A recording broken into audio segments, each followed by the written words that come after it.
cliquer sur les liens de la conférence en français pour voir si tu reçois le son, s'il te plaît. Ah, mais là, je suis con, ça se fait que je suis con.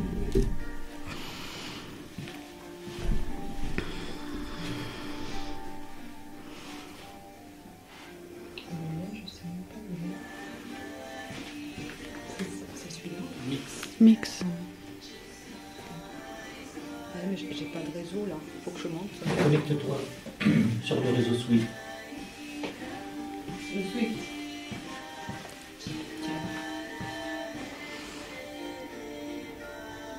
Ah oui, oui, c'est bien. C'est bien. Clark a confirmé. C'est bien, c'est bien, c'est bien. Merci. Il reste 1 minute, c'est ça? 5. 5 minutes? Ouais. Parfait.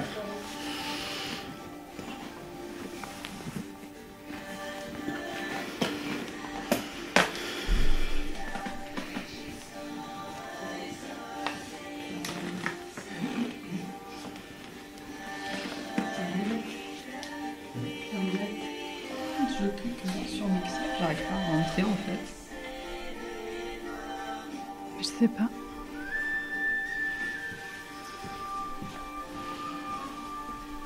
C'est sur votre nom. Non, c'est toi, parce que c'est bon. Clark a confirmé. Oui. Allez, ok, ça marche. À 57, je vais lancer l'enregistrement.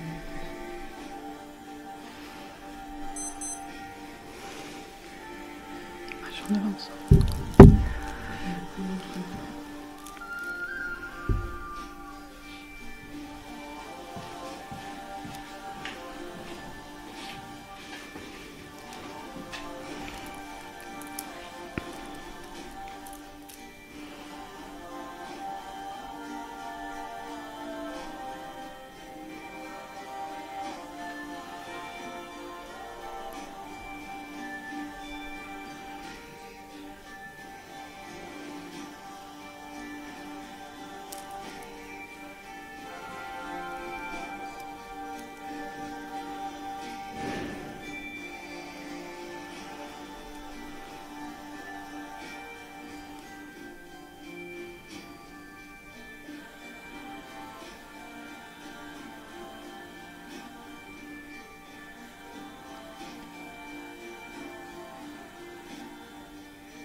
S'il entend, tu veux que je demande s'il entend.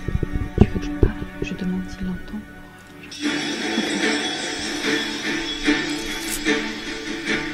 La Asociación Cultural Gnóstica Samael Laxmi presenta Aeon 13. Una cita con el ser y el saber. Con ustedes, el director del programa.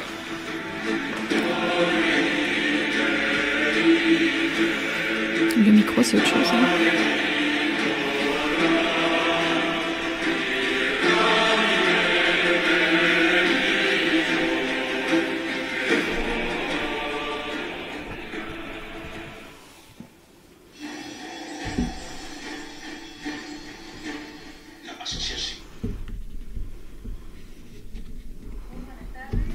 Bon après-midi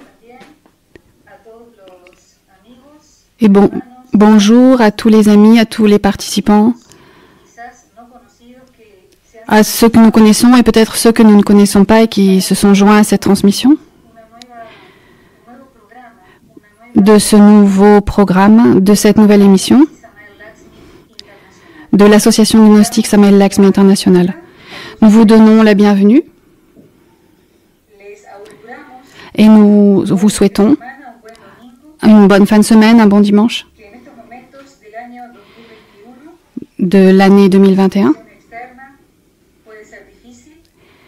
Il se peut que les conditions externes soient difficiles, mais l'état interne de chacun de nous doit être fructueux et en harmonie. J'aimerais vous demander à quelques-uns d'entre vous de nous dire si vous entendez bien, si le volume est bon, si le son arrive bien à tous les pays. Nous attendons vos réponses par le chat, s'il vous plaît. Alors, à nouveau, je vous répète, si quelqu'un peut nous dire si vous entendez correctement. Merci beaucoup. Alors, nous saluons et nous donnons la bienvenue aussi à tous les frères des différents pays qui travaillent depuis plusieurs années avec nous et qui se sont intégrés récemment à notre association.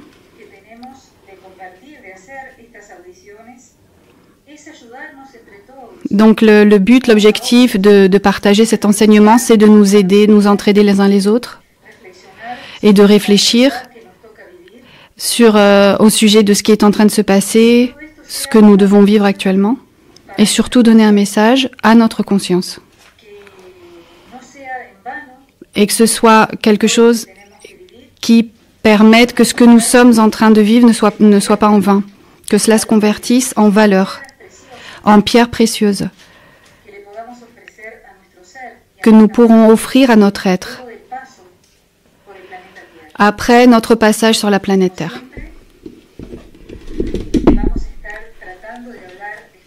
Nous allons essayer de parler doucement, lentement, pour laisser un espace aux traducteurs, parce qu'ils doivent écouter et traduire simultanément. Le thème de la conférence d'aujourd'hui, comme vous l'avez vu sur l'affiche, est la révélation. Et nous n'avons pas souhaité mettre un sous-titre. Et nous l'avons fait exprès. Parce qu'il y a beaucoup de choses dont nous pourrions parler. Et la grande majorité des choses est là sous nos yeux. J'entends pas. Le peuple gnostique actuellement, le conférenciste, quand il donne une conférence, il a besoin d'avoir vécu ce dont il parle. Parce que s'il a vécu ce dont il parle, l'objectif est accompli. Comme le dit le maître Lakshmi, cela va féconder le cœur des personnes. Mais la révélation nous parle aussi d'un voile qui est levé. C'est quelque chose qui est voilé, qui est occulte et qui arrête d'être caché et qui se présente devant la vue de tout le monde. Mais même ainsi, pour connaître ce qui est en train d'être dévoilé, il faut que la personne le regarde, c'est-à-dire il faut qu'elle prête attention. Elle ne doit pas tourner la tête de l'autre côté. Parce que même si un voile se lève, si la personne lui tourne le dos à cette révélation, pour cette personne, ces choses vont demeurer occultes. En 2021, ce qui arrive, comme cela est arrivé aussi en 2020, c'est qu'il y a des choses qui ont commencé à se cristalliser. Depuis juillet, août 2020, jusqu'à aujourd'hui, et jusqu'en juillet 2021, il y a des énergies qui ont commencé à se cristalliser et qui correspondent à l'arcane 59. Et l'arcane 59 a pour nom révélation, le tarot, l'arcane du tarot. Si nous allons étudier dans n'importe quel livre des maîtres gnostiques cet arcane 59,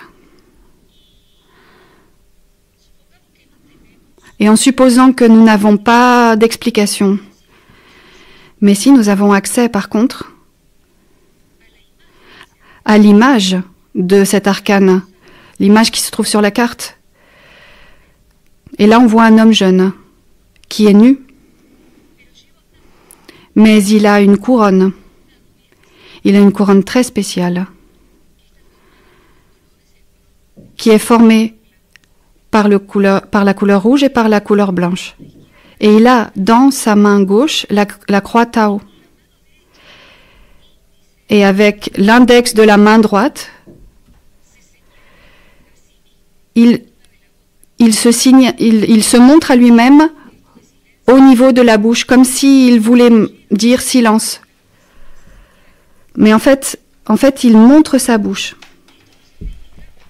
Et cela nous indique que, là, sur cette image, il y a quelque chose de caché, c'est-à-dire la révélation d'un secret. Donc le silence n'a plus sa place. Mais pour avoir accès à cette révélation, il faut l'innocence, il faut la pureté. Pas l'innocence qui signifie l'ignorance. Sinon, l'innocence dans la pureté, dans la chasteté. C'est la raison pour laquelle il est nu. Et cette couronne qu'il porte sur la tête indique qu'il a tous les pouvoirs sur sa vie. C'est-à-dire qu'il parcourt le chemin initiatique. Il adore la vie. Parce qu'il a la croix Ankh ou la croix Tao dans sa main. C'est un symbole égyptien qui veut dire vie. Ce jeune, il est à l'intérieur d'un temple, entre deux colonnes. Parce que les mystères sont cachés dans les temples. Et pour avoir accès à cette révélation, la personne doit connaître le monde de la psychologie, de la philosophie, des symboles.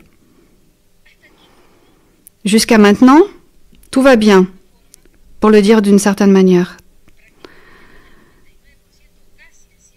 Parce que quasi 99% ou 100% de ceux qui sont en train de nous écouter, nous sommes tous gnostiques. Il est très rare de trouver une personne qui écoute ces émissions pour la première fois sans avoir fait un cours de deuxième chambre ou de première chambre.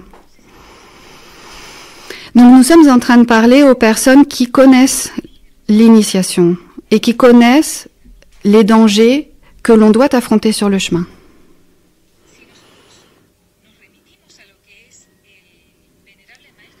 Si nous nous référons à ce que dit le vénérable maître Samael, et nous le répétons toujours, et nous ne nous fatiguerons jamais de le dire, c'est incroyable. La connaissance, la sagesse, la profondeur des enseignements du maître Samael. Il a donné un message de Noël en 1969-1970, et on a donné à ce livre le titre « Le contrôle des naissances ». Dans d'autres pays, ils ont donné le titre « Mon retour au Tibet », parce qu'il y a un chapitre de ce message de Noël qui s'appelle comme ça. Mais l'important, c'est que ce message de Noël, qui est formé de différents chapitres, est devenu un livre. Et c'est un livre plein de mystères qu'il faut dévoilés. Et ces mystères sont en train d'être révélés maintenant. Et maintenant, j'aimerais connecter cela à deux choses différentes. Ce livre du Vénérable Maître Samael, où il parle de manière profonde des mystères égyptiens, qui sont si importants pour nous, les gnostiques, il parle également du macrocosme, des frères de l'espace, des nébuleuses, de la radioastronomie. Et il parle également du microcosme, de l'origine de la vie, de comment les molécules se construisent, les atomes. Une personne qui a accès à ce livre, au début, elle se sent un petit peu confuse, parce que les chapitres semblent n'avoir aucun rapport les uns avec les autres. Mais en 2021, nous voyons que ce livre est totalement actuel. On dirait qu'il a laissé ce message pour nous guider par rapport à ce que nous voyons se dérouler aujourd'hui, par rapport aux expérimentations qui se font aujourd'hui dans la partie de la cellule, de la molécule, les découvertes aussi qui se font au niveau du système solaire et des galaxies. Et en même temps, ce qui est en train d'arriver, et cette année, durant le samedi saint, au Caire en Égypte, de cette année, l'arcane 59, nous nous trouvons dans l'année 59 de l'ère du Verseau. Et ces vibrations de l'arcane 59, elles ont commencé l'année passée. Ça veut dire au mois d'août 2020, on a commencé à sentir les vibrations de l'arcane 59. Et ensuite, on continue à sentir toutes ces vibrations de l'arcane 59 jusqu'en août 2021. Et le moment le plus fort a été entre le 2 et le 4 février. Et ces vibrations, elles vont toucher les personnes qui sont gnostiques et qui ne sont pas gnostiques, et de tous les continents du monde. Et il y a eu un événement qui a été transmis et qui a été patrociné par l'UNESCO, par l'OTAN, et ça a été transmis depuis le Caire. Et cela a été appelé le défilé doré des pharaons. Un événement qui c'est pas très important si on l'a vu ou si on l'a pas vu, mais il a marqué. Parce qu'il est déjà en train de marquer la transition entre la fin et le début de quelque chose. Quelque chose qui va être révélé à la vue de tout le monde. Mais comme la grande majorité des gens qui peuplent la planète ne croient pas dans les mystères et ça ne les intéresse pas, donc ils voient ces choses comme si c'était un événement d'une diversion de plus, comme si c'était quelque chose de culturel, mais ça n'est pas ça. Cet événement a été réalisé pour transférer les momies de 22 pharaons, 18 hommes et 4 femmes, d'un musée,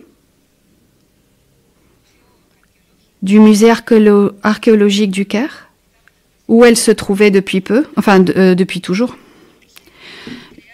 jusqu'à un nouveau musée qui a été créé à 4 km de là. C'est le musée national de la civilisation égyptienne. Un endroit qui s'appelle Oustat. C'est comme la capitale musulmane d'Égypte. Et donc, il a été dit que ce défilé a été réalisé pour honorer les momies des pharaons que l'on était en train de transférer. Ou pour donner un niveau d'importance à un événement qui était nécessaire, ce transfert d'un musée à l'autre. Donc nous allons citer des mots du maître Samael qui sont peut-être issus de ce message de Noël 1969-1970 où il parle du Dieu de la terre, le génie de la terre, puissant Seigneur du monde, sublime protecteur, des vénérables momies dans le pays ensoleillé de Kem, salve, salut.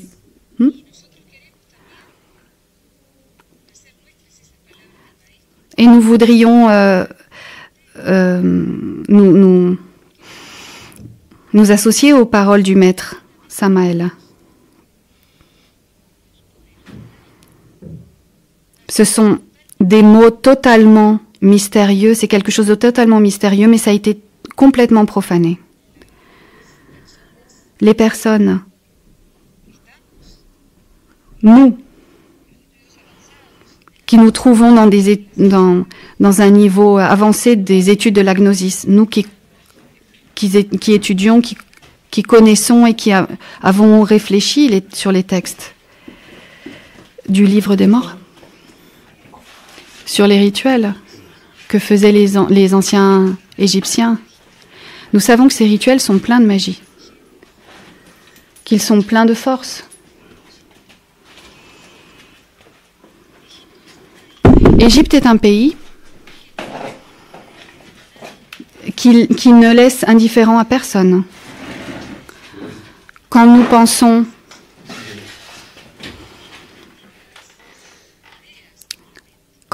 à ce pays, il y a différentes idées qui nous viennent à l'esprit. Par exemple, si nous pensons à l'anthropologie, d'un point de vue anthropologique ou culturel, et nous pensons, par exemple,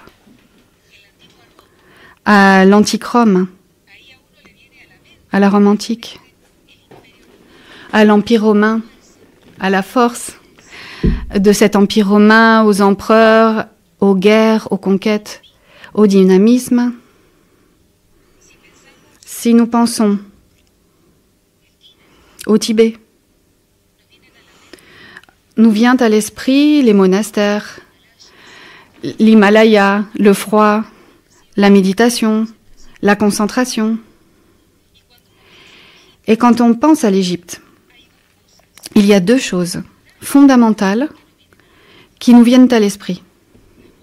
La momie, les momies et les pyramides. Il peut y avoir aussi d'autres choses qui nous viennent à l'esprit, mais ça, ce sont les deux images fondamentales qui, sans exception, nous apparaissent. Ce transfert des momies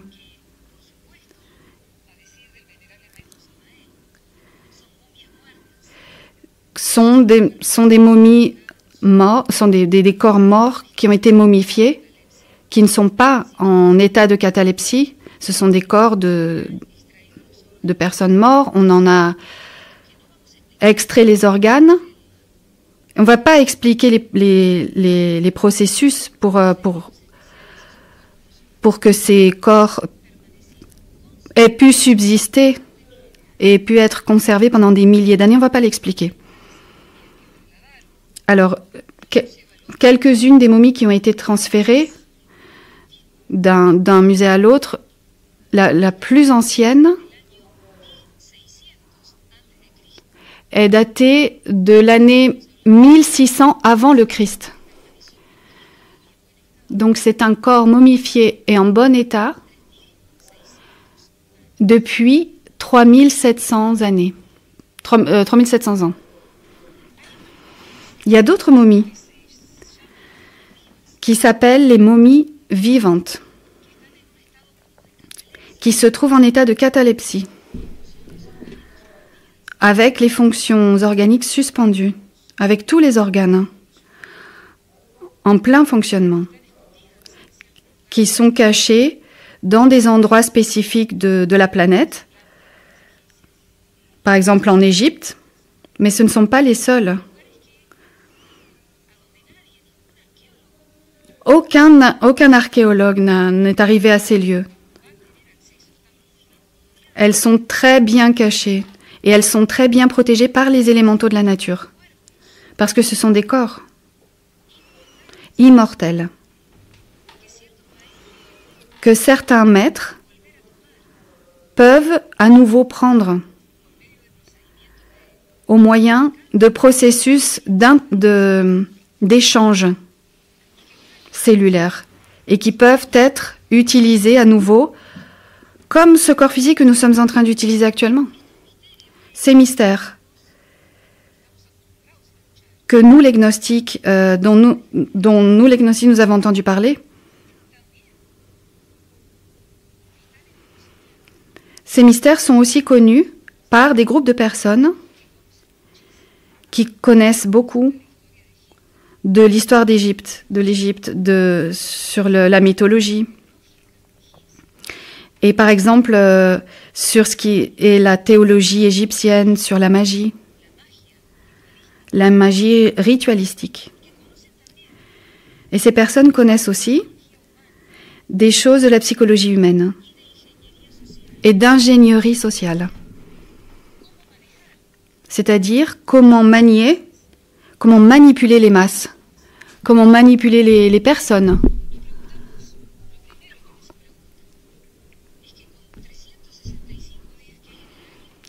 Il y a 365 jours dans l'année. Pourquoi ils ont choisi le samedi saint de la Pâque pour faire ce transfert s'il y a d'autres jours de l'année? Dans la tradition chrétienne, c'est considéré comme le jour où le Christ est dans sa sépulture. Il a été crucifié, donc samedi il est dans le sépulcre et le dimanche il va vivre sa résurrection. Mais le samedi il est vraiment dans le sépulcre. Ensuite le dimanche il vainc la mort, il triomphe sur la mort. Ce samedi 2021 qui a été le samedi saint coïncide également avec la Pâque juive. Et là, on peut dire aussi, mais tiens, c'est bizarre. C'est bizarre, ça a aussi été le même jour, la Pâque juive. C'est-à-dire la sortie du peuple d'Israël d'Égypte. Et c'est ça qu'on fête dans la Pâque juive, c'est la sortie d'Égypte.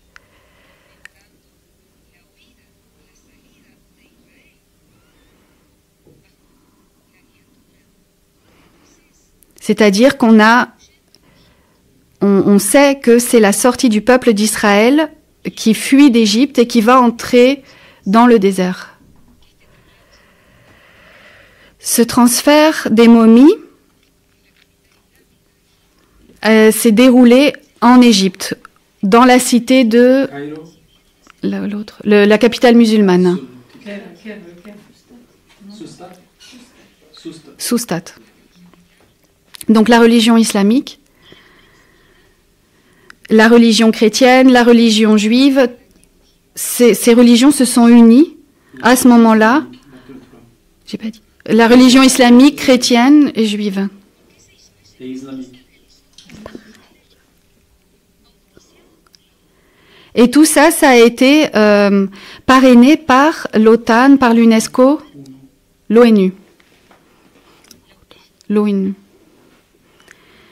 Et par l'UNESCO.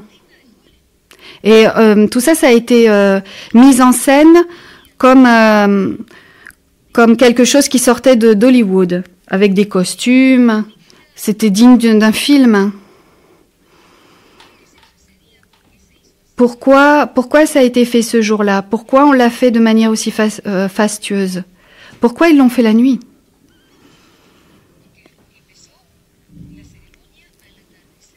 Parce qu'ils ont commencé la cérémonie au coucher du soleil.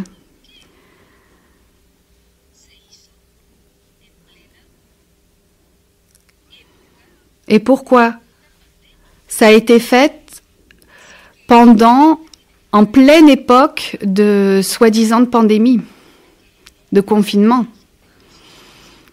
Si dans le monde entier on dit aux gens de prendre leurs précautions, de pas de ne pas être dans le même endroit, plusieurs personnes, même à l'air libre. Pourquoi ils ont fait tout ça si c'est paradoxal? En fait, ce qui se passe, ça a été une cérémonie qui a été faite au niveau des masses pour en terminer avec une époque et pour donner commencement à une nouvelle époque.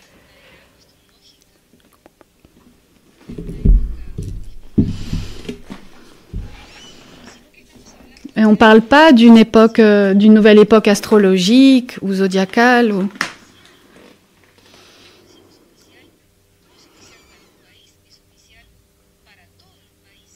Mais c'est quelque chose qui est en train de se mettre en place et qui va être officiel et qui va toucher le monde dans sa globalité. C'est ce qu'on appelle le grand reset.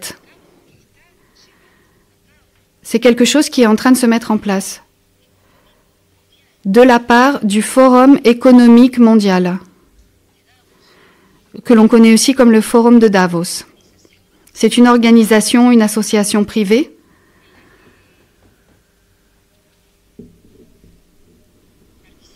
dans laquelle participent les moyens de communication, les banques, les personnalités, les commerçants, les gens de la royauté, des hommes politiques, des entreprises de technologie avancée, des entreprises pharmaceutiques, laboratoires, etc. Donc ça fait des années que ces gens sont en train de dire « Oh, l'époque arrive de la 4e révolution industrielle ». Pourquoi la 4e ?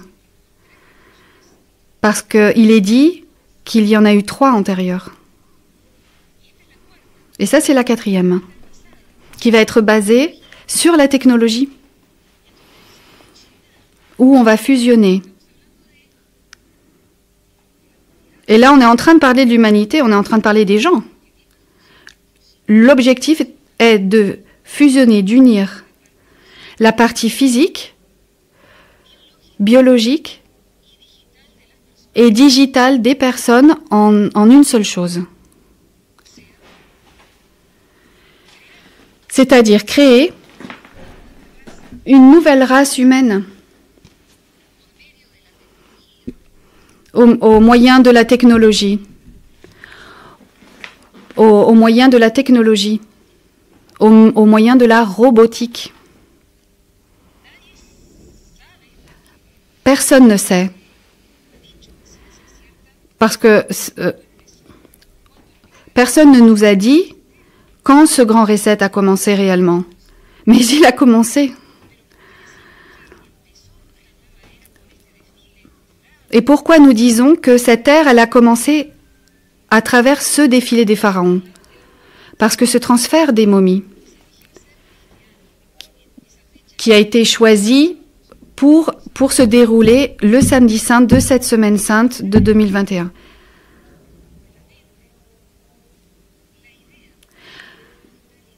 En fait, il nous est venu à l'esprit l'idée de la mortalité versus l'immortalité. Quand on voit une momie, c'est ce à quoi on pense. C'est-à-dire un corps qui veut se rendre immortel. C'est-à-dire par un moyen génétique, par un processus magique, essayer de faire en sorte que ce corps dure plus d'années que ce qu'il dure actuellement. Quel est l'objectif de vouloir parler de tout cela? Pourquoi? Pourquoi nous choisissons ce thème? Parce que nous sommes dans l'année 59 de l'ère du Verseau. Et tout est en train d'être révélé et de sortir à la lumière.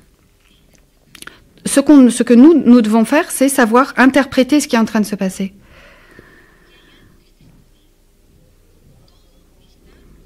Personne ne peut dire aujourd'hui que ces choses sont cachées, parce que de plus en plus, elles nous sont révélées. Donc on parle de révélation. par rapport à cette année 59 de l'arcane 59, mais aussi par rapport au chemin que parcouraient les initiés égyptiens, le chemin spirituel. Ils savaient que sur le chemin, ils allaient trouver beaucoup de dangers. Ils avaient besoin de savoir ce qu'ils allaient rencontrer en chemin et ce qu'ils pourraient faire. Si on va faire un voyage pour la première fois et que l'on connaît un ami qui l'a déjà parcouru ce chemin, qu'est-ce qu'on fait? On demande à cet ami, alors, et comment elle est la route? Est-ce qu'il y a un péage où il faut que je paye pour passer? Est-ce qu'il y a des policiers? Est-ce qu'ils mettent des amendes? Peut-être il y a une montagne qui est en train de tomber, de s'écrouler. Ou est-ce qu'il y a un pont à traverser? Et peut-être la rivière, le fleuve à côté a débordé de son nid. Donc on veut être préparé, on pose des questions.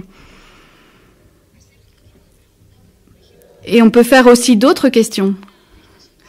Où est-ce qu'il y a une station de service pour prendre du combustible? Où est-ce qu'on peut manger un sandwich? Est-ce que le paysage est joli?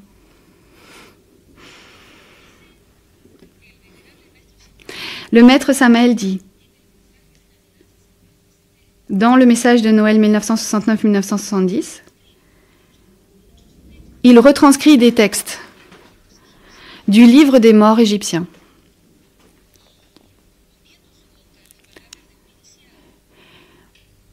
Et il dit, en faisant parler un initié, « En vérité, j'ai été prévenu à l'avance par rapport au danger qui m'attendait.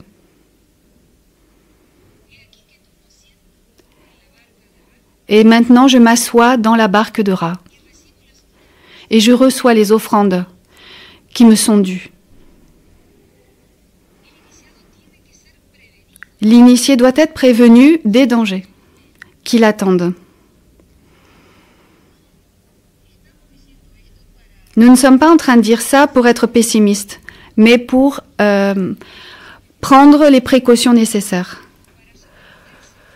pour éviter ou pour savoir comment réagir face à ces dangers. Quels sont les dangers? La fusion physique, biologique et digitale de l'être humain. Là où on veut créer un nouveau type de race.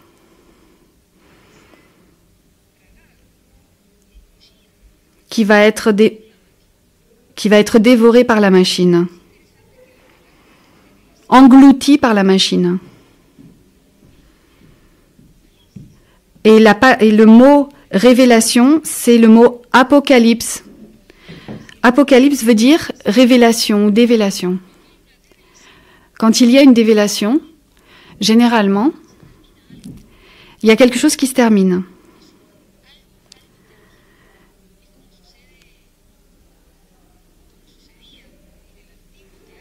C'est ce qui arrivait dans l'ancien théâtre où les artistes, les comédiens avaient un masque et quand l'œuvre de théâtre terminait, ils enlevaient leur masque pour montrer leur vrai visage, pour se présenter devant l'auditoire. Et ils disaient que c'était l'Apocalypse, la révélation. Donc ils découvraient leur visage. Si la loi divine ne mettait pas une limite à ce qui est en train d'arriver dans l'actualité, la race humaine disparaîtrait de la face de la Terre. Pas seulement pour les guerres, parce qu'il y a toujours eu des guerres.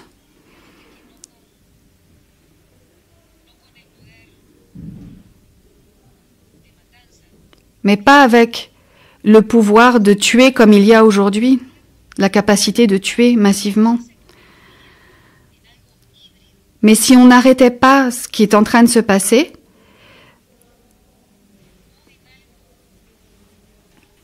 l'humanité se convertirait en quelque chose d'hybride, comme un robot, fusionné avec les machines. Ou alors que l'être humain soit installé dans le corps d'une machine, comme si c'était. Donc, il y a eu 22 pharaons et reines, comme les 22 premiers arcanes du tarot. Ça a été fait la nuit. Ça veut dire que nous nous trouvons dans un moment d'obscurité. Donc ce transfert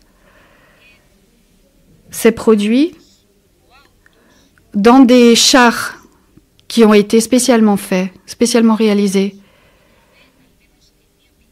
Certains disaient que c'était des voitures, mais ce sont des tanks de guerre, où on a transféré les momies dans leur cercueil, avec des processus spéciaux, pour conserver les corps, avec une température adéquate, pour que les corps soient bien conservés. Et ces chars avaient la forme de la barque du dieu Ra. Parce que la mythologie égyptienne enseigne que quand le soleil s'occulte chaque jour pour passer de l'ouest à l'est, sous la terre, c'est-à-dire que le soleil s'occulte et il naviguait dans une barque, sous la terre.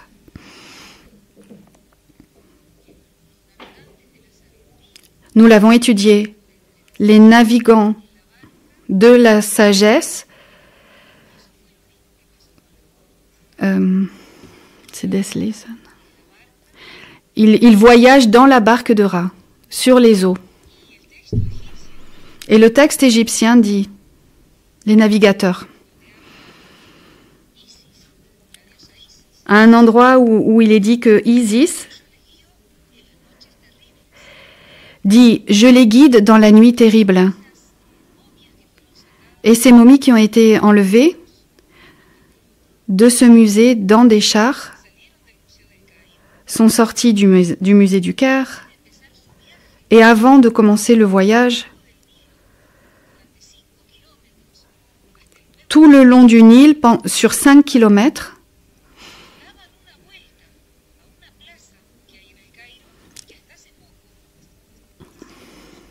ils ont voyagé sur une place une commune du Caire qui n'avait aucun monument, une place vide.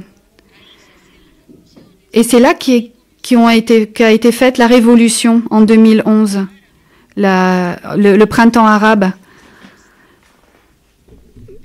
sur cette place de révolution. Mais avec ce défilé, cette place a été adornée, ou décorée avec un obélisque.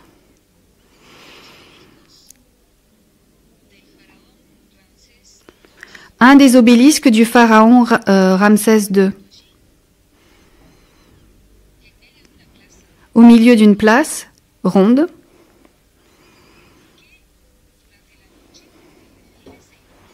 qui a été illuminée pendant cette nuit avec des couleurs dorées, bleues. Et les chars, les voitures, elles tournaient autour de cette place, autour de cet obélisque. Et en parlant alchimiquement, c'est le symbole du lingam, en forme de façon verticale.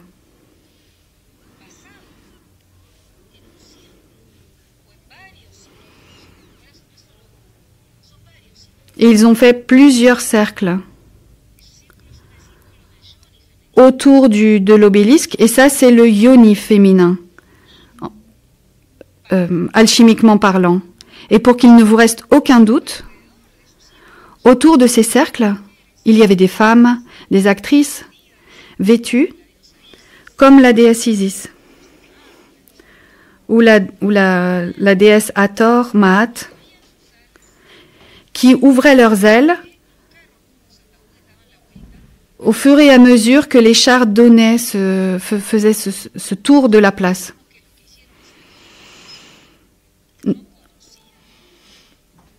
Est-ce que vous croyez que ceux qui ont fait ce défilé ne connaissaient pas la mythologie? Est-ce que vous croyez que ces gens qui ont fait ce défilé ne connaissaient pas la théurgie et la magie égyptienne? Et ensuite, après ces tours autour de l'obélisque,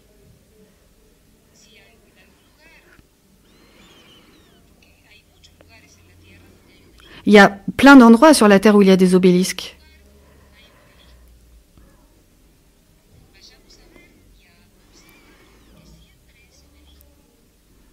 Et partout où se trouvent des obélisques, il y a toujours une fontaine avec de l'eau, hexagonale.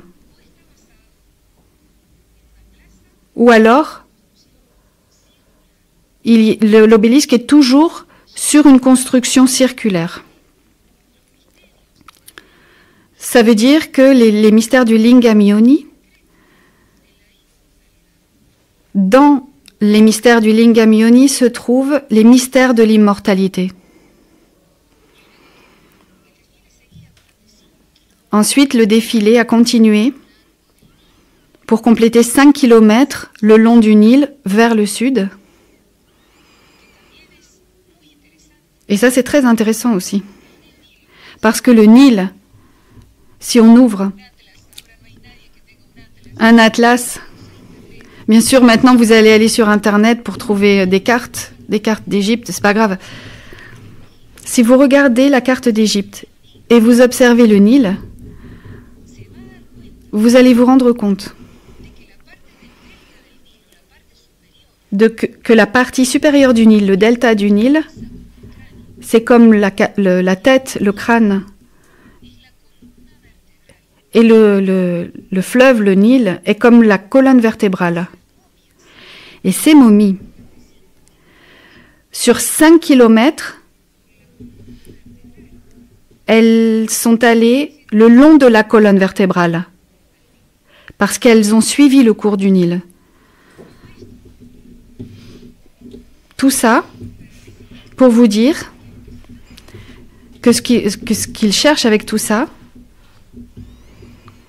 c'est une formule, une expérimentation, une forme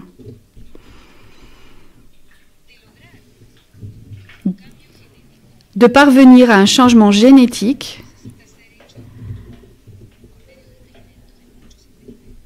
qui va être fait au moyen de plusieurs expérimentations pour arriver à l'immortalité,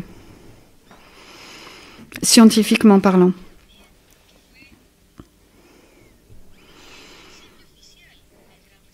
Et pourquoi nous disons que ça, c'est le principe, le début officiel du grand reset? Pour deux choses. Parce que tout ce trajet qu'ont fait ces voitures avec les momies à l'intérieur, le long du Nil, depuis l'ancien musée jusqu'à l'obélisque, les chars étaient entourés du symbole de la plume. Il y avait des images de la plume, de la déesse Maat. En Égypte,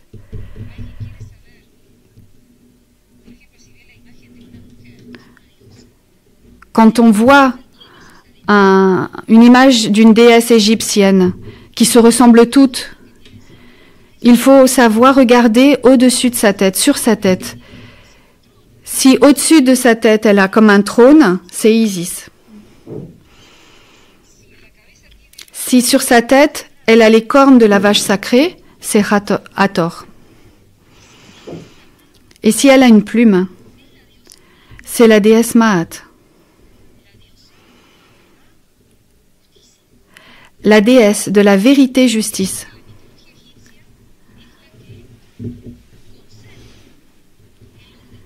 C'est elle qui conserve dans la mythologie égyptienne l'ordre cosmique. C'est elle qui régit l'ordre, les normes. C'est elle qui gouverne. Mais en accord avec la vérité et avec la justice. C'est la raison pour laquelle, quand une personne meurt, on pose son cœur sur un des plateaux de la balance et sur l'autre plateau, on met une plume. C'est la plume de la vérité et justice, de l'ordre cosmique. Et le cœur du défunt doit être plus léger que la plume. La personne doit avoir vécu selon les lois divines. Et les plumes qui étaient disposées de chaque côté de la rue, mais il y avait plein de plumes. Ça signifie qu'est en train d'être instauré un nouvel ordre. Et ça va régner sur toute la planète. Bien sûr, on aimerait que cet ordre soit basé sur la vérité et la justice.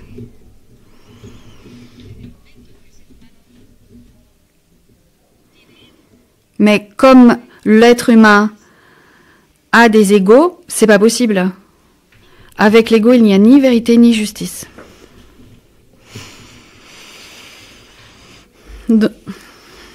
Donc, pour conclure par rapport à tout ce qu'on voulait vous dire aujourd'hui, il y a plein de symboles, bien sûr. Mais c'est un exemple de la façon dont le mal se déguise avec les vêtements du bien et hypnotise les masses. Parce qu'on voit le mal, mais déguisé de cette manière, la personne reste comme fascinée avec les couleurs, le faste, la musique, la solennité. Il y a une scène qui a beaucoup attiré mon attention. Lorsque l'on voit les chars qui défilent le long du Nil, comme ils imaginaient que pour les gens, ça allait être comme ennuyeux de voir simplement des chars qui vont défiler le long du Nil, qu'est-ce qu'ils ont fait? Ils ont projeté des balles, ça veut dire des gens qui dansent. Ils ont en fait projeté des images de gens qui dansent dans différents endroits de ce défilé. Archéologie.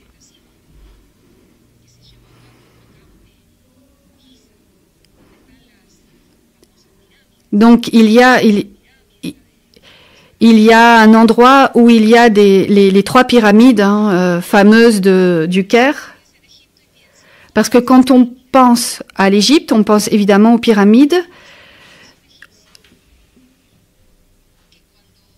au Sphinx. Quand un initié désincarne son âme, fusionnée avec Isis, allait habiter dans la constellation d'Orion, des trois maris. Et Isis le suivait, cet initié désincarné, et le suivait sous la forme d'une étoile. Et ce n'est pas autre chose que l'étoile de Sirius.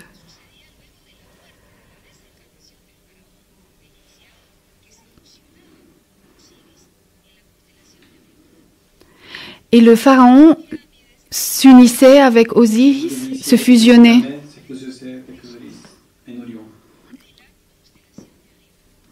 Et tout ça, ça se plaçait au niveau de la constellation d'Orion. Mais ça, c'est pas le plus important. Parce que ça, on le sait dans la mythologie égyptienne. Mais la danse qui se réalisait, et dans le défilé qui s'est réalisé le samedi saint, les actrices, elles portaient quelque chose dans la main, comme un objet un peu rond. Ce n'était pas une sphère. c'était comme quelque chose de plat et rond, Ovale. comme ovale. Dans l'hémisphère supérieur de cet objet, il y avait comme une lumière. Chaque personne dans ce défilé portait quelque chose qui émettait une lumière. Donc c'est la raison pour laquelle on vous dit que tout est là sous nos yeux. Comme le Christ le disait, celui qui a des yeux qu'il voit, celui qui a des oreilles qu'il entende. Parce que ces femmes portaient cette espèce de sphère allumée. Et les danses que les danseuses exécutaient, elles portaient aussi cet objet. Et à un moment donné, elles se sont formées, elles ont pris la forme d'une file, l'une à côté de l'autre, et elles ont commencé à lever et à baisser ces objets lumineux.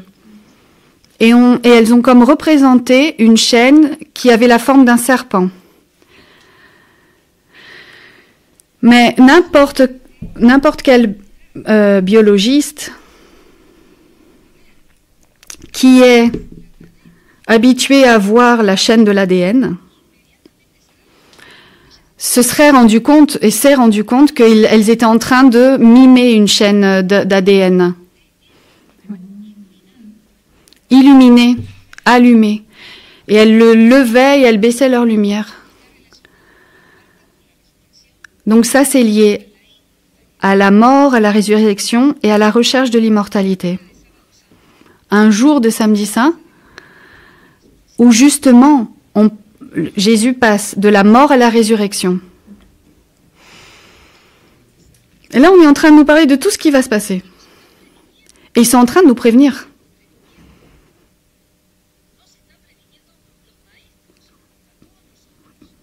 Et les maîtres sont en train de nous prévenir des dangers qui vont arriver. Les dangers futurs qui vont se présenter sur le chemin. Maintenant, personne ne va pouvoir dire « à moi, on m'a rien dit ». Ou on va plus pouvoir accepter un discours du style « ah, je sais pas quoi faire ». Je ne sais pas ce qui se passe, personne ne va pouvoir le faire, parce que tout est là sous nos yeux.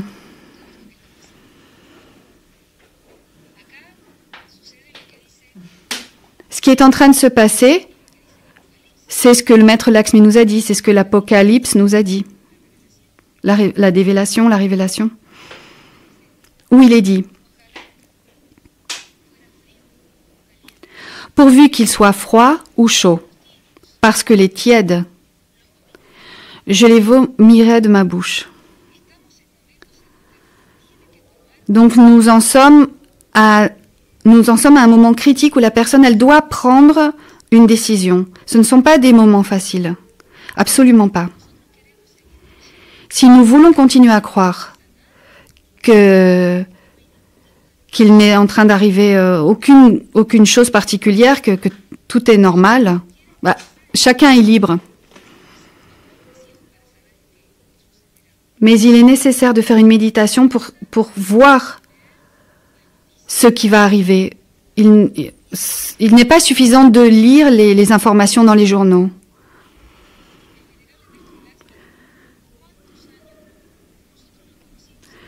Le vénérable maître Lakshmi, pendant combien d'années? Et ça, nous l'avons connu, nous l'avons connu pendant de nombreuses années, le maître Lakshmi. Mais pendant de nombreuses années, il a eu cette mission de répéter et d'écrire dans ses livres. Il le disait dans ses conférences également. C'est que les systèmes étaient en train de tomber. Et avant 2000,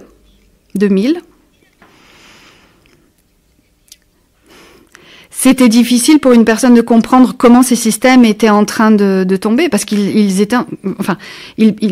il semblait qu'ils résistaient, ces systèmes, qu'ils continuaient à fonctionner. Mais ces systèmes sont tombés.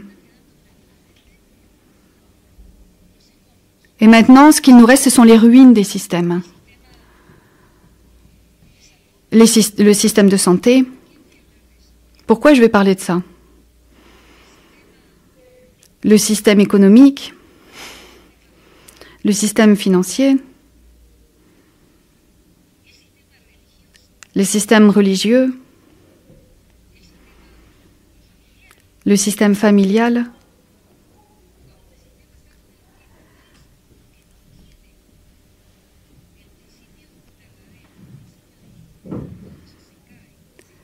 tout ce qui n'a pas le principe divin à l'intérieur, c'est-à-dire ces systèmes, sont tombés, sont déjà tombés. Comment on le sait?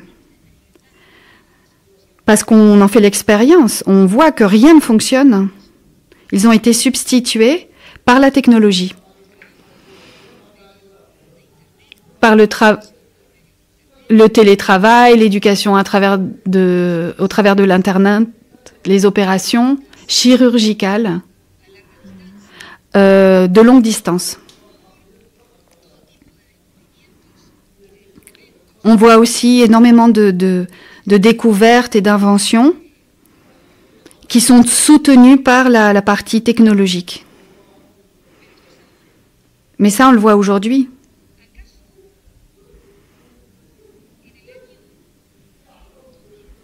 En 2001, par exemple,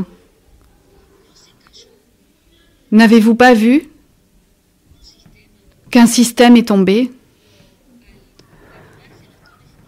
lorsque les tours jumelles sont tombées?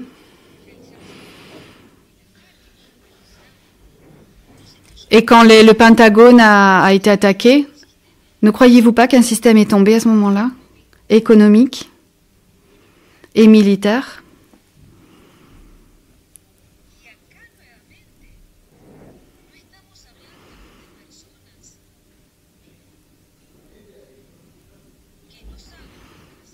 Et nous ne sommes pas en train de parler, encore une fois je le répète, nous ne sommes pas en train de parler de gens qui ne savent pas ce qu'elles font quand elles font tomber ces systèmes.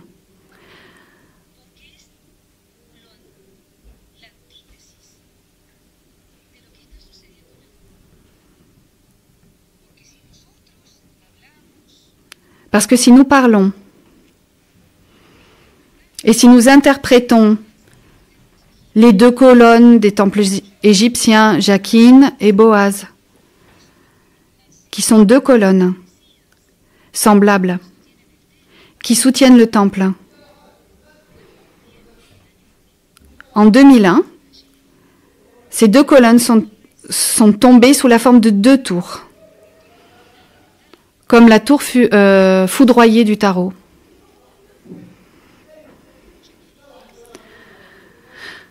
Comme Jachin et Boaz. Et nous savons aussi,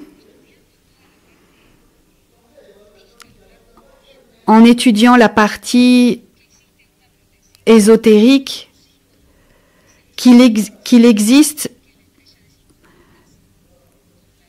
un symbole qui nous protège, le pentagramme. Et ce pentagramme est utilisé à l'inverse par des groupes de rock.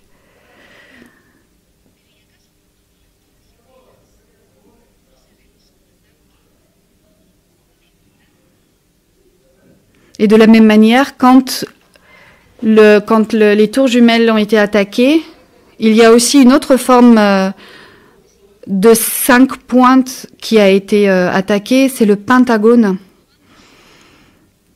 qui a été renversé.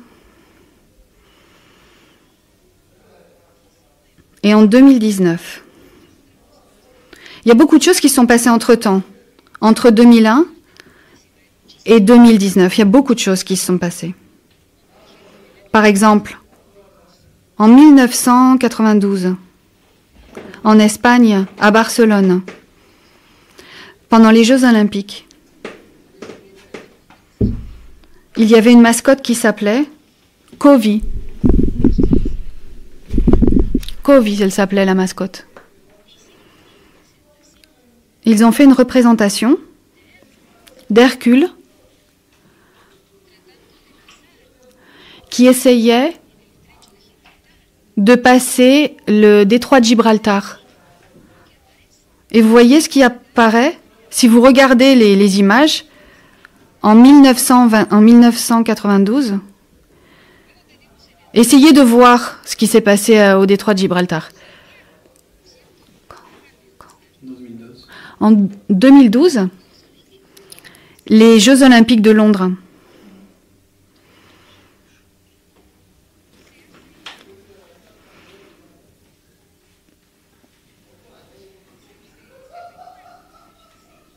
A été fait référence, a été célébré le système médical, le système de santé. Et là, on voit des enfants qui sont soumis à une grande terreur, à une maladie, à des fantômes qui apparaissent pendant la cérémonie des Jeux Olympiques à Londres.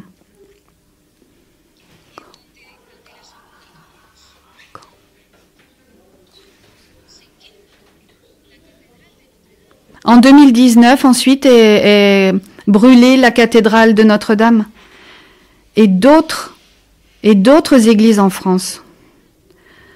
Imaginez Notre-Dame, Notre Seigneur, la partie féminine. Et le christianisme aussi est attaqué.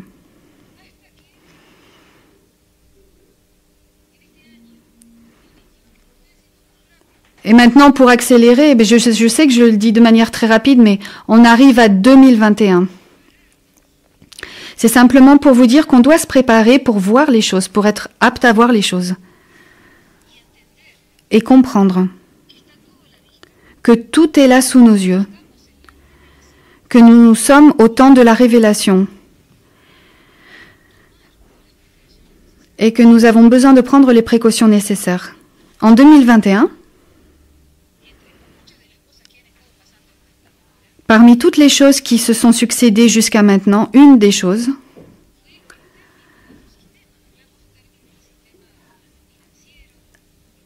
a été la fin d'un système.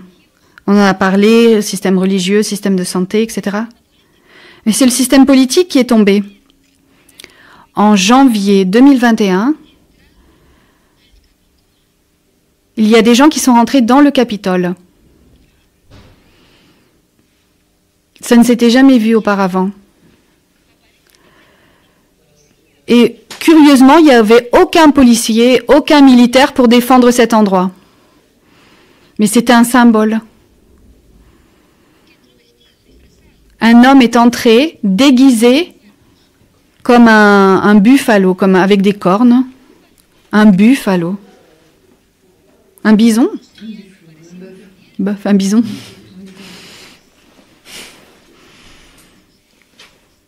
Et il y avait une cérémonie en 2016 en Suisse, là où on a inauguré un tunnel de Saint-Gothard.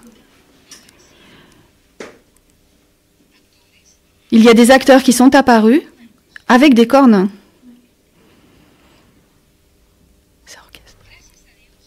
Grâce à Dieu, l'enseignement gnostique nous révèle tout cela et nous enseigne que l'éveil est individuel et le sommeil est collectif. Les masses sont toujours endormies et la gnosis nous enseigne à utiliser l'alchimie, la chasteté au travers des mystères du Lingam Yoni.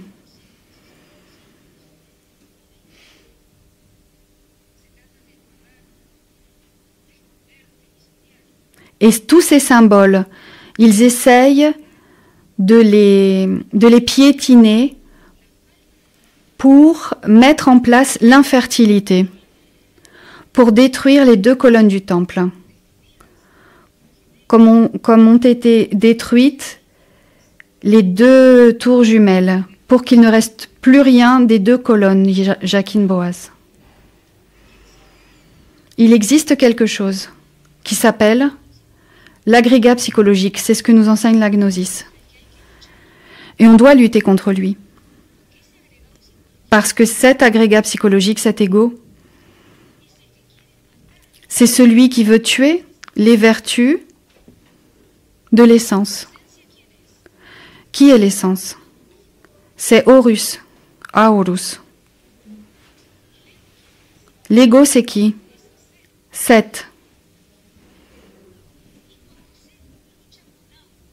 Et quand Seth combat Aorus, il le blesse dans un œil, dans l'œil. Il enlève à l'essence la clairvoyance, la capacité de percevoir les vérités cosmiques de manière intuitive. Nous adorons l'œil d'Aorus, dans le sens où nous cherchons l'union avec l'essence pour qu'elle récupère ce lien entre l'humain et le divin. Et c'est cela que la gnosis nous enseigne. Mais dans l'actualité, nous voyons un autre œil qui est en train de nous surveiller à travers des caméras, des applications, à travers des micros. La gnosis, elle nous enseigne qu'il y a une vie après la mort, bien sûr. La vie est une. La vie, c'est toujours une. Il y a plusieurs incarnations.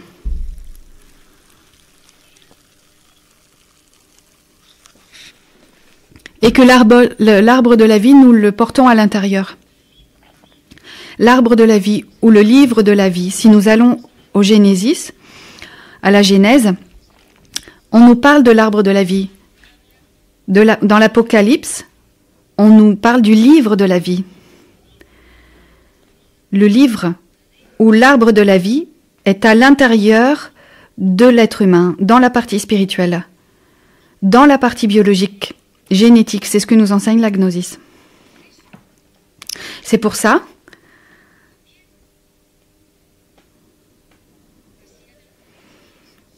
comme on le voit dans les rituels égyptiens, on demande à la divine mère Kundalini, à la déesse Isis,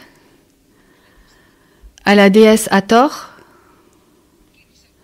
de nous accompagner, de tous nous accompagner,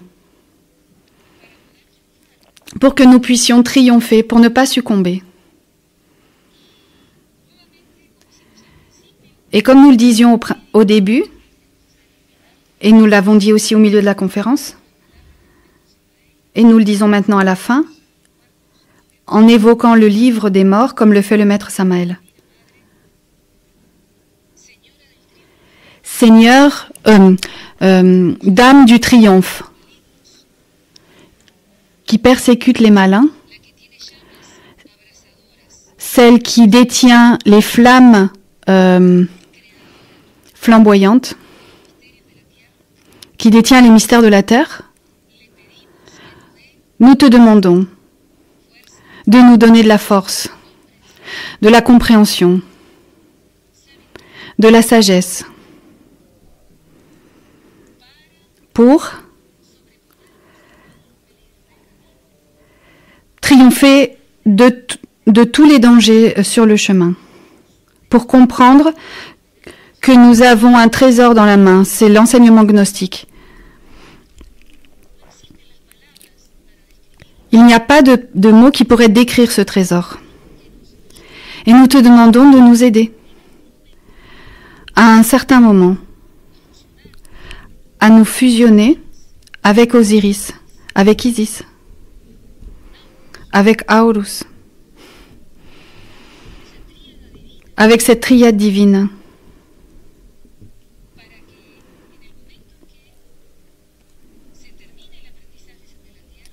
Pour que lorsque cet apprentissage que nous faisons sur la Terre, quand ça se termine, tout ce que nous avons vécu n'ait pas été en vain.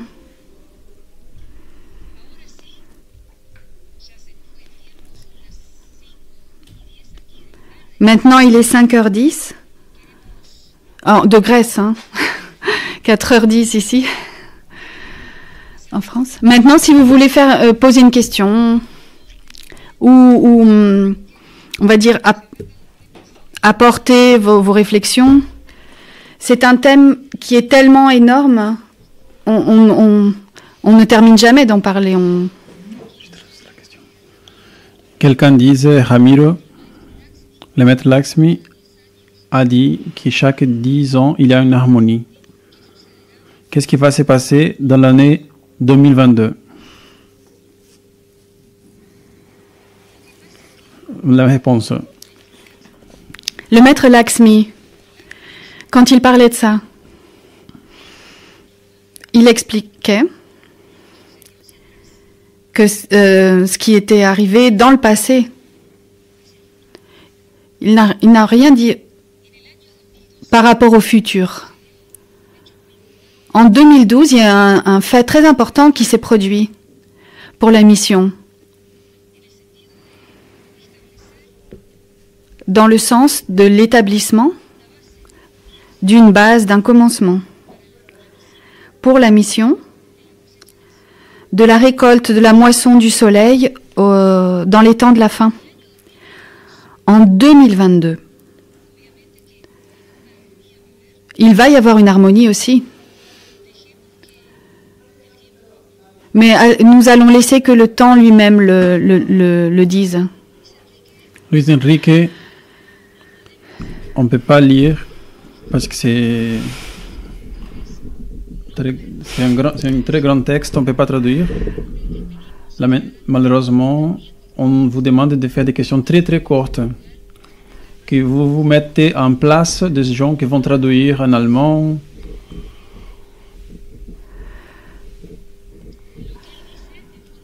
Ce qu'ils disent en résumé, cet événement au Cairo a été planifié d'une façon très... Avec attention. Très attentieuse. Minutieuse. Et que la loge blanche nous aide pour que nous ne chutons pas.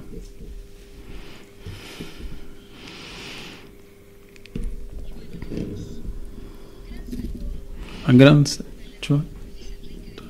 Alors nous saluons, nous lui envoyons une grande salutation à Luis Enrique depuis là où nous nous trouvons. Nous lui souhaitons beaucoup de force. Et nous sommes conscients qu'il le sache, hein, de ce qu'il doit faire, de ce qu'il vit, de la situation qu'il est en train de traverser. Nous le souhaitons. Nous souhaitons qu'il ait beaucoup de force sur le chemin, des triomphes.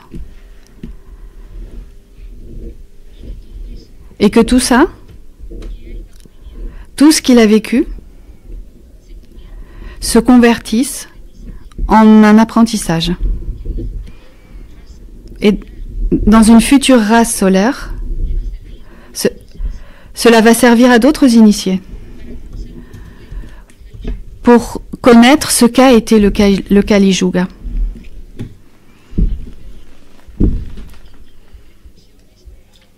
Marco Federico demande quelles précautions vous pourriez nous conseiller. Les précautions, ne pas se laisser tromper, ouvrir les yeux. Et pour ne pas se laisser tromper,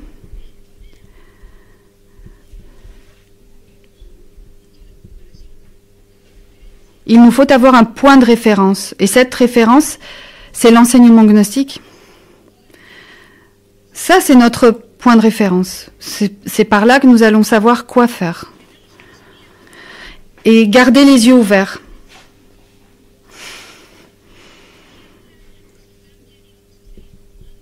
Et ne pas penser que les choses vont continuer comme elles l'étaient avant.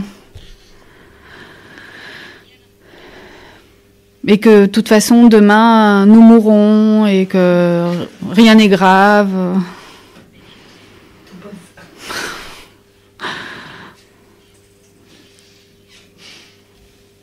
Et par rapport à la doctrine, on doit voir ce qui est approprié pour nous et ce qui n'est pas approprié pour nous.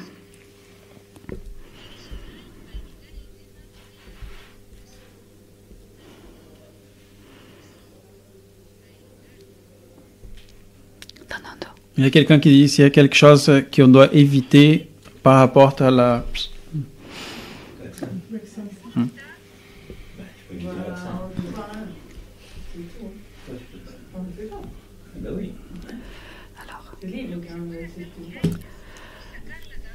Alors, ce qu'il faut, c'est sortir la tête des systèmes.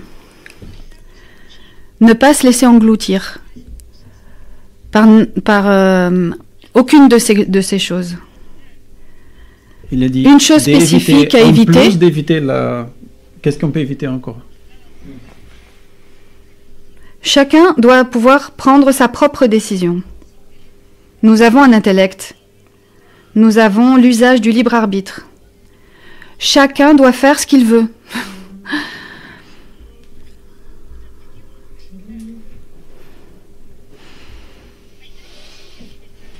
Il y a 3 choses qui sont en train de me préoccuper personnellement. Et je le dis chaque fois que je le peux. La première, la peur.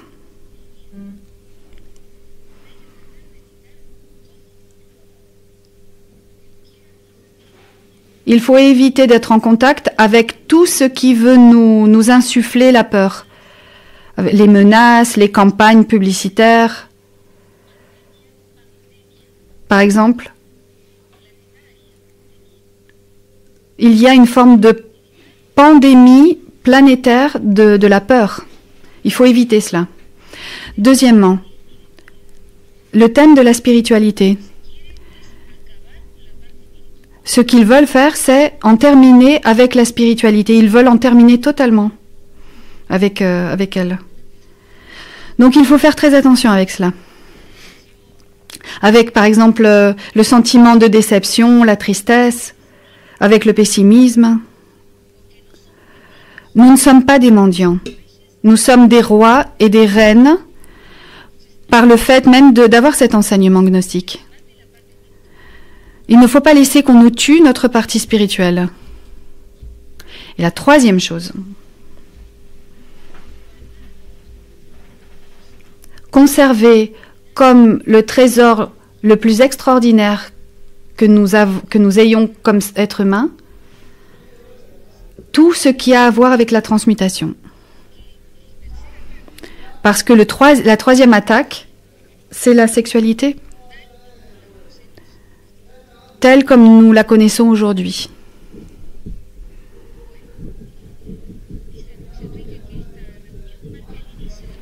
Luis Enrique de Venezuela dit que ça, c'est le commencement de plusieurs définitions. Et les maîtresses disent... Nous espérons qu'effectivement, oui, nous espérons que cette réunion puisse marquer un moment spécial pour les gens, pour prendre l'attitude appropriée par rapport à tout ce qui est en train de se passer. Alex demande pourquoi ils ont changé les momies d'endroit. Quel objectif? Dans la réponse? La partie ésotérique, occulte, on en a déjà parlé, c'est un rituel de résurrection. Un rituel qui cherche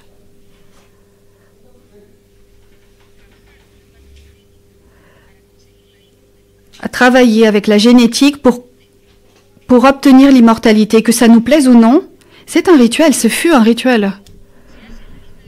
Mais comme ça a été fait sous les yeux de tout le monde, et ça ressemblait à un film d'Hollywood, les gens ne se sont pas rendus compte, mais c'était un rituel.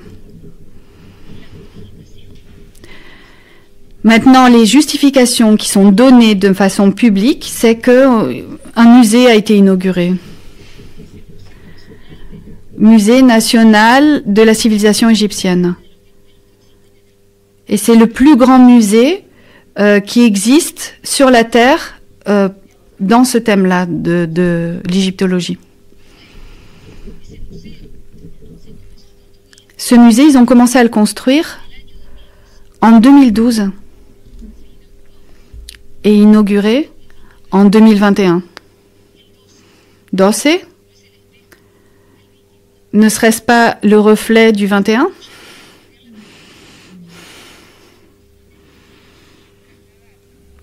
Donc, transférer d'un vieux musée des momies, d'un vieux musée à un nouveau musée,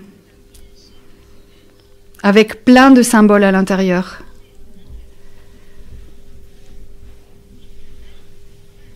Parce qu'ils ont représenté le canal de l'accouchement dans ce musée. La personne qui entre dans ce musée doit entrer par un canal qui symbolise l'accouchement. Quand le président d'Égypte, quand il entre dans ce musée, on le voit. Quand on le voit assis simplement avec les yeux, il marche, le président, jusqu'à passer par un tunnel qui est le canal d'accouchement.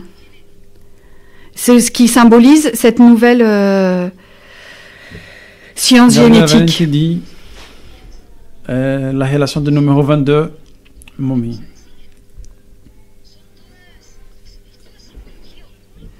Tout ce dont nous avons parlé, c'est de la symbologie occulte. Toutes ces personnes qui ont organisé cet événement connaissent la symbologie occulte. Même ceux qui organisent les Jeux Olympiques, ils savent ce qu'ils font. Même le mondial de football. Ce sont des rituels, ils savent ce qu'ils font.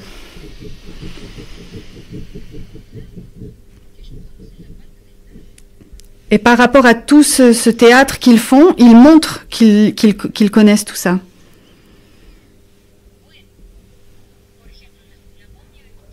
La momie de Toutankhamon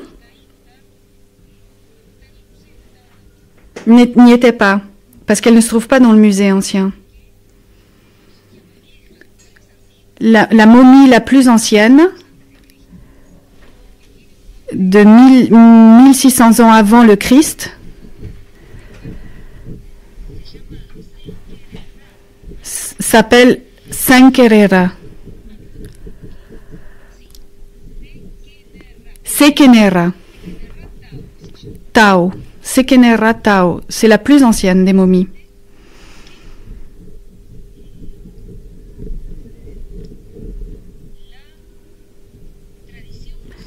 Et ce qui est le plus intéressant, c'est que la tradition maçonnique identifie à ce premier pharaon, l'identifie à Hiram Abif, c'est-à-dire le constructeur du temple de Salomon, qui a été tué. On ne va pas l'expliquer maintenant, mais c'est intéressant. Et on trouve aussi, parmi ces momies transportées, il y a Ramsès II. Et Ramsès II, il appartient à cette époque du peuple d'Israël qui est sorti d'Égypte. Merci à toutes les personnes qui nous ont salués à travers le chat. Il y a beaucoup de systèmes et applications qui nous enseignent la révélation.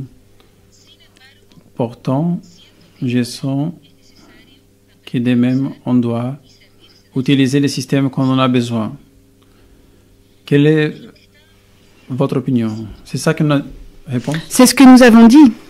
On doit utiliser certaines choses parce qu'on ne peut pas faire autrement.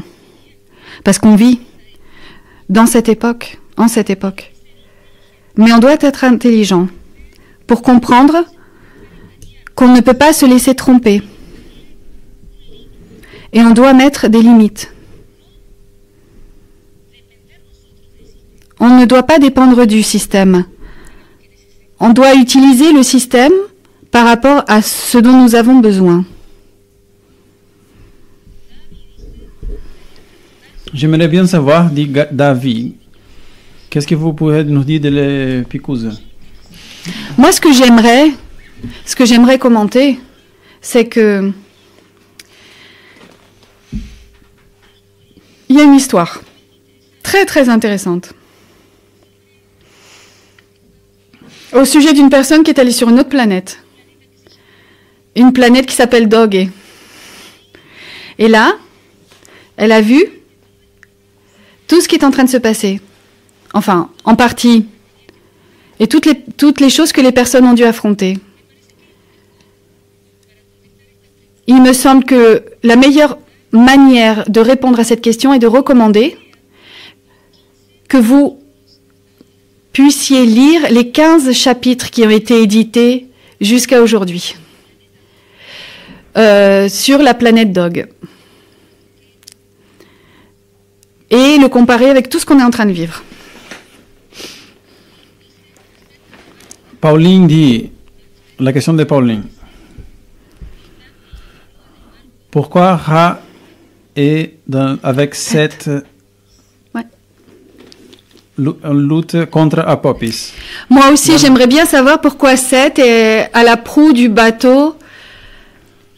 Je ne sais pas, je ne peux pas vous répondre pourquoi. Je ne peux pas vous le dire, parce que je ne peux pas dire quelque chose dont je n'ai pas connaissance. Pourquoi Seth lutte contre Apophis à la proue du bateau de Ra?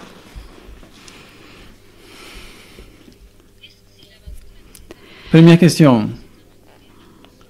Si la picouse qui va influer dans les changements génétiques, qu'est-ce qu'un ostico doit faire si l'entreprise où il travaille dit tu dois faire la picouse?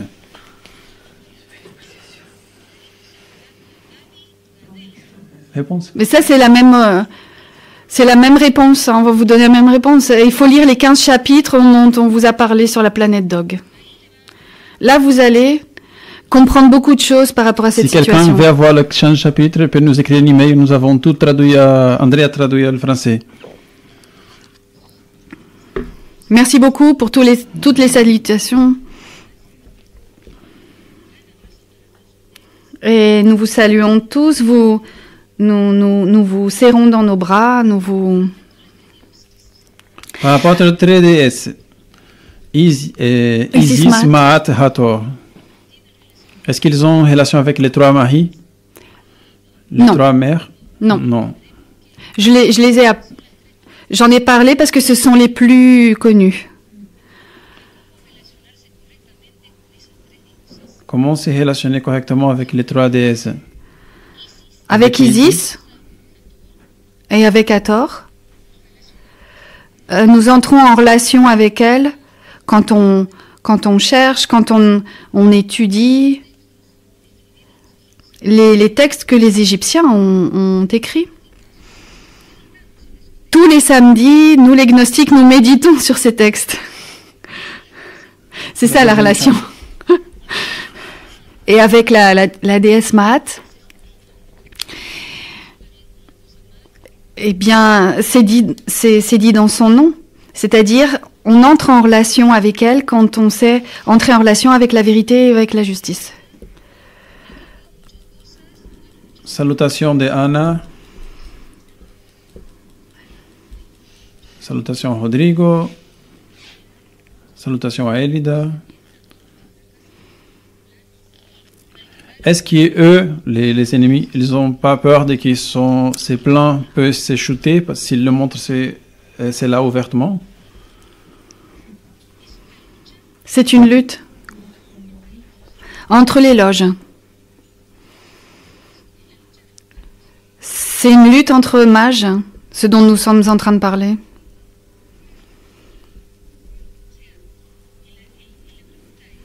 Alors, la question est, qui se rend compte de ces symboles?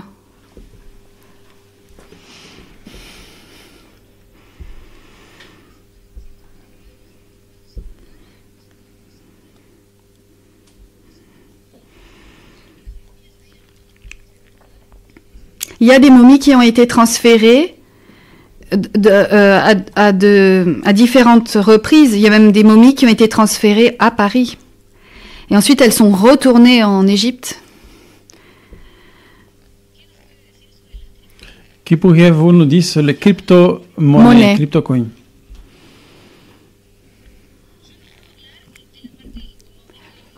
Je ne peux pas parler de la partie économique. C'est pas quelque chose que je domine. Le thème financier, bancaire. Mais oui, par contre, je peux vous parler d'autre chose. Qui est en relation avec la crypto-monnaie. On est en train de découvrir. Et ça c'est devenu public. Le corps humain est capable de générer une énergie calorique qui est liée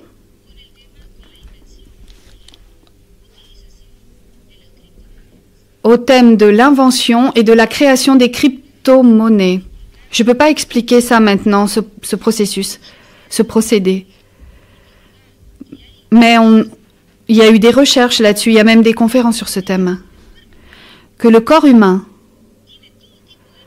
a plein d'énergie. Quand la personne elle est en train de dormir, ou elle est en repos, en état de repos, ou quand elle est en train de méditer, et on lui met sur le corps des appareils. Je ne sais même pas comment ça s'appelle, mais c'est comme des électrodes connectées avec des machines, connectées à des machines. Ça va jouer un rôle dans ces crypto-monnaies, dans ce nouveau système économique. Merci beaucoup pour toute la salutation.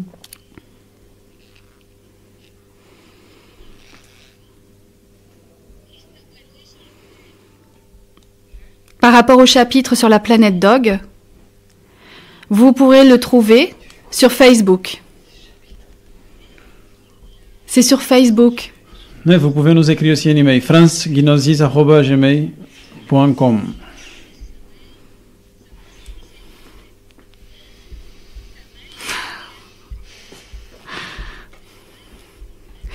Sur le Facebook de Samael Laxmi, Gnosis Samael Laxmi, Gnosis Samael Laxmi Aeon 13, vous pouvez le trouver.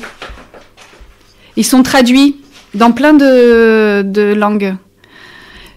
Vous les trouverez sur les pages de la langue que vous parlez, dans les différentes associations Gnosis Samael du pays où vous habitez ou de la langue que vous parlez. Est-ce que cette défile a à voir avec les Kundartiguador mondial?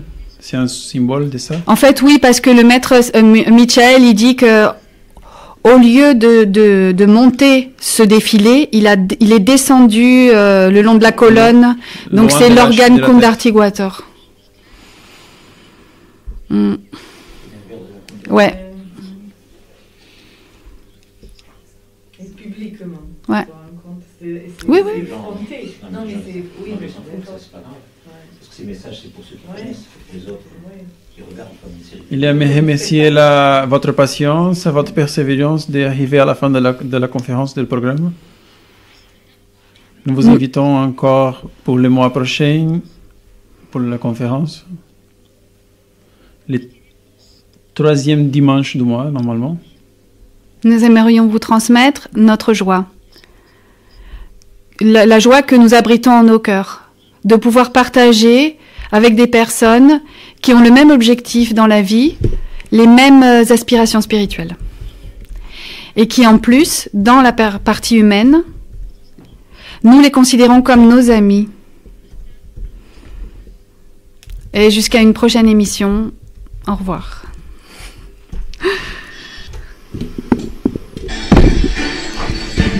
La Asociación Cultural Gnóstica Samael Laxmi presentó Aeon 13, una cita con el ser y el saber. Estaremos, Dios mediante, el próximo domingo a la misma hora y por esta misma estación. Hasta entonces.